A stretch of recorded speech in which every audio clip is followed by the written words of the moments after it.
If you woke up tomorrow with Lil Wayne money, the first thing you'd probably do is scream, and the second thing you'd do is Google, do gold-plated toothbrushes actually clean better, or do they just look wealthy? Because when your net worth is floating around $200 million, even your dental hygiene starts feeling like a flex. But here's the real twist. Lil Wayne didn't just stumble into riches like he tripped and fell onto a pile of platinum plaques. He engineered it with obsession-level hustle, strategic moves, and the kind of work ethic that makes your morning routine look like you're on vacation. Today, we're breaking down 10 wild facts about how this man turned mixtapes into mansions, punchlines into penthouses, and metaphors into motor cars. And trust me, Weezy's life isn't a flex, it's cardio. Fact number 1. Lil Wayne's music isn't just popular, it prints money. We're talking over 120 million records sold, with the Carter 3 alone moving more than 6 million copies globally. That album didn't just drop, it detonated. But album sales were just the warm-up. The real tsunami came from streaming, Spotify, Apple Music, YouTube, all feeding him billions of plays like they're on an all-inclusive royalty diet.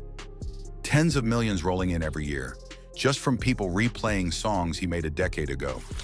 Then he made one of the boldest boss moves in hip-hop history. He sold the master recordings of Young Money to Universal for $100 million. Cash. Not points, not promises. Actual, wire it immediately money.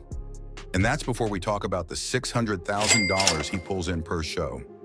One concert from Wayne makes more money than the annual budget of some small countries. But don't get too comfortable, because right when you think that's the whole story, Wayne flips the script.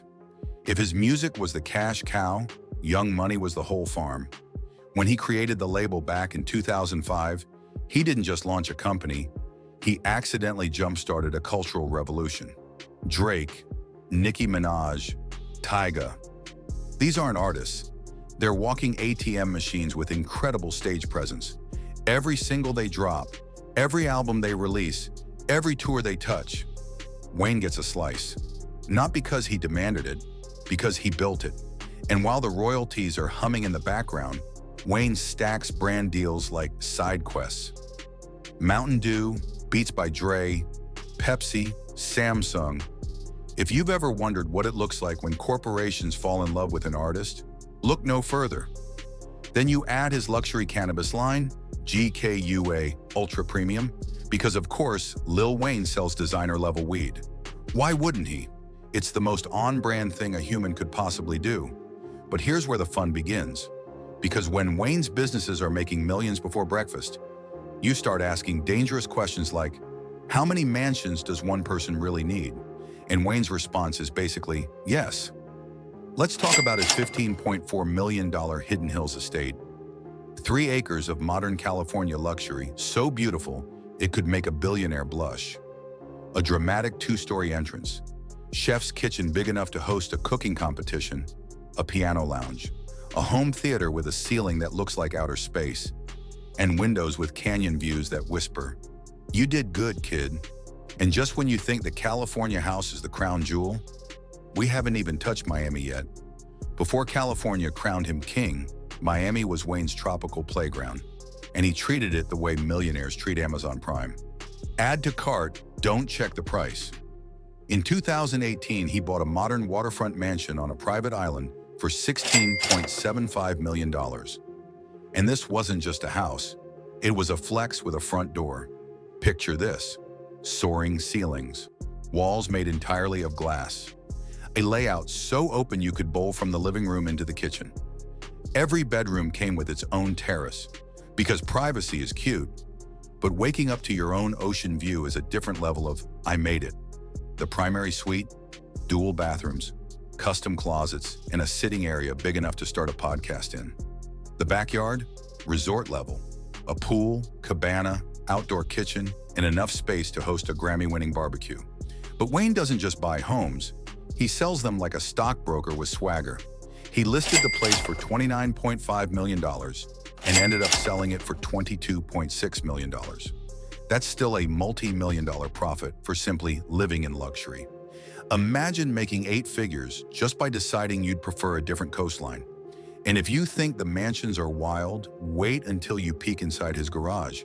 Because Lil Wayne's car collection looks like someone handed a kid $1 billion and said, buy whatever goes fast. And he did. Let's start with the showstopper, the Bugatti Veyron, a $1.8 million French rocket ship disguised as a car. A quad-turbo 8.0-liter W16 engine pushing out 1,001 horsepower. 0 to 60 in 2.5 seconds. This thing doesn't drive, it teleports. The interior looks like something Tony Stark would take notes on.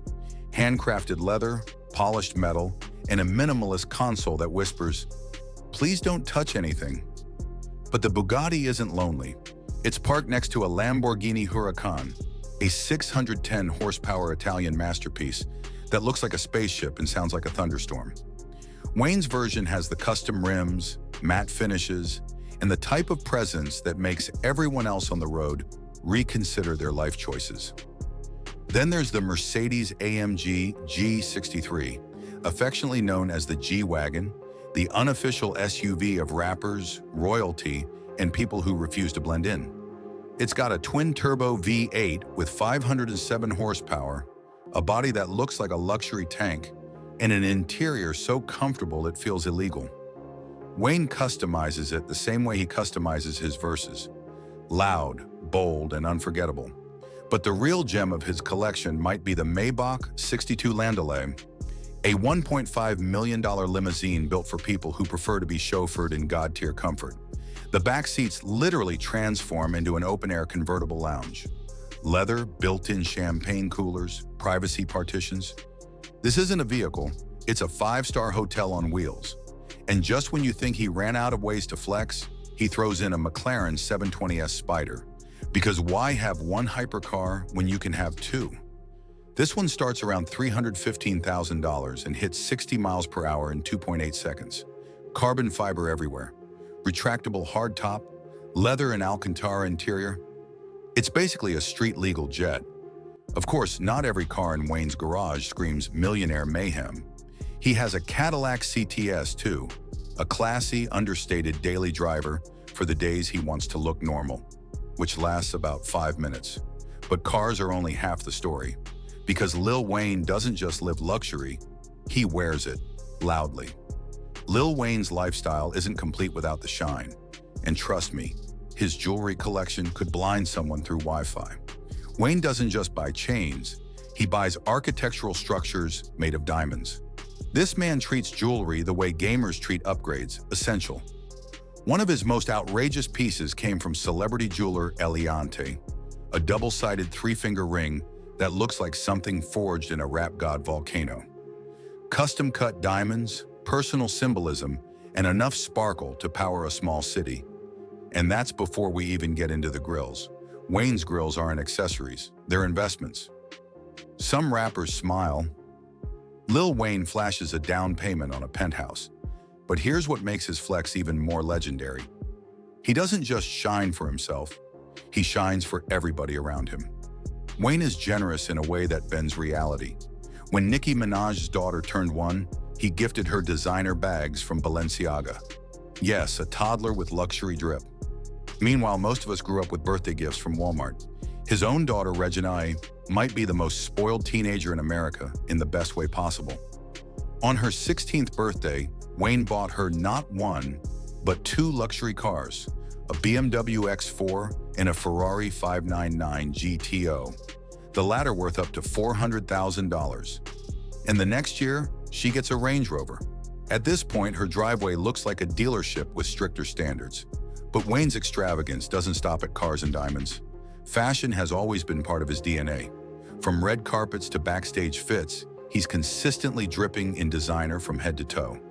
And always with that signature Weezy twist.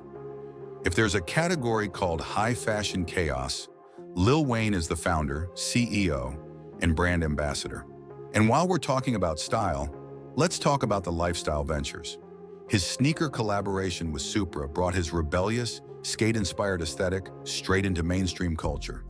Then there's his partnership with Bogey Cigars, because if you're going to smoke, Why not smoke like a man whose bank account has its own security detail? These aren't little side gigs. These are calculated branding moves from someone who knows that fans don't just want the music, they want to buy the myth. And Wayne sells it effortlessly. But all this shine and swagger didn't come from nowhere. To understand how he built a $200 million empire, you need to rewind all the way back to the beginning. And trust me, the origin story hits harder than half the plot twists in Hollywood. Lil Wayne wasn't born into luxury, he was born into Hollygrove, one of the toughest neighborhoods in New Orleans. Growing up surrounded by poverty, Wayne was that kid who clearly didn't belong in the life fate tried to hand him. In elementary school, he was placed in the gifted program, joined the drama club, and started showing signs of creativity that refused to stay small. By age 8, he wrote his first rap. At 9, he was calling Cash Money records and leaving freestyles on Birdman's voicemail like a kid applying for a superhero internship. They weren't polished, they weren't perfect, but they were impossible to ignore. Lil Wayne's music isn't just popular, it prints money. We're talking over 120 million records sold, with the Carter 3 alone moving more than 6 million copies globally. That album didn't just drop, it detonated. But album sales were just the warm-up.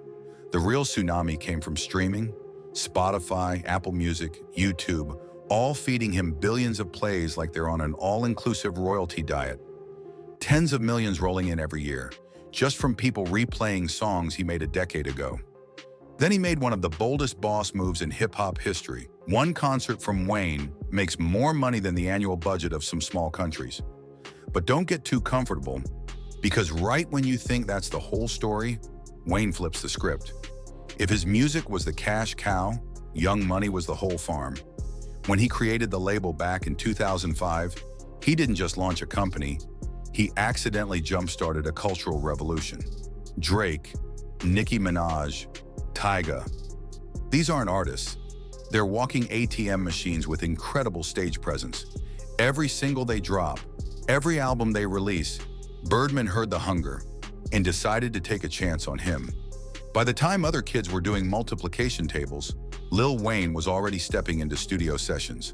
But his childhood wasn't just talent and opportunity, it was also marked by pain. At 12, he survived a life-threatening gunshot wound to the chest. For years, it was reported as an accident, but Wayne later revealed the truth. It was a suicide attempt. His mother didn't support his pursuit of music, and in a moment of despair, he pulled the trigger. An off-duty police officer found him and saved his life. That moment didn't break him, it reshaped him. Music stopped being a dream, it became the reason he kept breathing, and this is where the legend begins. But the rise gets even crazier. Lil Wayne's rise didn't just continue, it skyrocketed. By 1997, he joined the Hot Boys with Juvenile, BG, and Turk. And even as the youngest in the group, he stood out instantly. Their success set the stage for Wayne's solo takeover. At 17, he dropped The Block Is Hot, his first platinum album. The next 2 albums didn't hit the same, and people started whispering one album wonder. Wayne heard that and laughed, because his comeback was about to be historic. Then Thaw Carter 3 landed, a cultural supernova. 1 million copies sold in the first week, hit records everywhere. And suddenly, Wayne wasn't just a rapper, he was the pulse of hip-hop. Even setbacks couldn't slow him. Jail Time came back with Thaw Carter 4 debuting at #1. Label drama? He still dropped mixtapes that shifted the culture. Delays? The Carter Fair still dominated. By the time he released Funeral in 2020, hitting #1 again, Wayne had built a career most artists dream of. Decades long, trend-proof, and unstoppable. And even in 2023, he was teasing Thaw Carter 6, proving he's nowhere near finished. But behind the fame, his personal life was just as complex. Wayne became a father at 16 when his daughter Regina was born, to his high school sweetheart, Toya Johnson. They married briefly before parting ways but stayed strong co-parents. Then came Nivea, intense, emotional, and the source of songs fans still speculate about. After her, Wayne dated rapper Trina, moved in with her, and went through heartbreak after a tragic miscarriage. More relationships followed. Kareen Steffans, Dana Lee, Christina Milian, Letitia Thomas, Denise Bidot, each with its own chapter of highs, lows, and headlines. Most recently, in 2024, Wayne shifted toward a quieter relationship with chef Leah Angeli Murphy, possibly a sign he's settling into a calmer chapter. No matter how wild his love life got, Wayne always showed up for his 4 children. That loyalty never changed. And that's what makes his story legendary. Beneath the cars, the mansions, the diamonds, and the hits is a man who survived what should have broken him. A man who turned pain into power. A man who helped create stars, build businesses, and reshape the rap industry. Wayne didn't fade, he became permanent. If you enjoyed this deep dive into Weezy F Baby's world, hit the like button, drop a comment, and subscribe for more. We've got more legends, more stories, and more behind-the-scenes journeys coming your way. Thanks for watching. Stay curious, stay inspired, and stay legendary.